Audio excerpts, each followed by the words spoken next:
tunataka tuishi na M23 pour mwingine iishe, na waza ya kwamba population iko tayari kufanya hata mwezi wako wanashika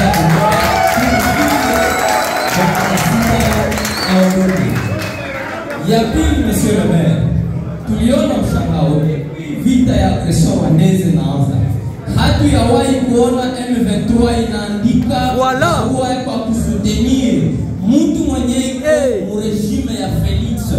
Mais malheureusement jana tulikuwa surpris monsieur le maire, na barua ilisipeleka kwa réseaux sociaux kuonesha ya kwamba M23 wanafurahia na comportement ya watu wa Uvira parce que tumemkatala Gasita.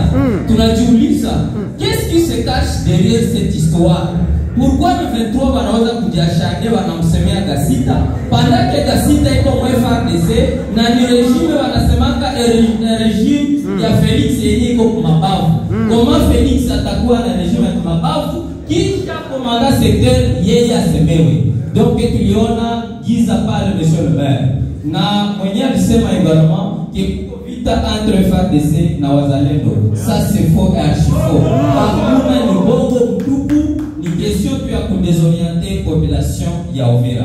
Pour votre information monsieur le maire, leo Tanganyika, province ya Tanganyika wako mrenyo partir ya kesho nako wanaanza mgomo juu ya kukatala Monsieur Gasita. Njoo revendication tu ya Uvira.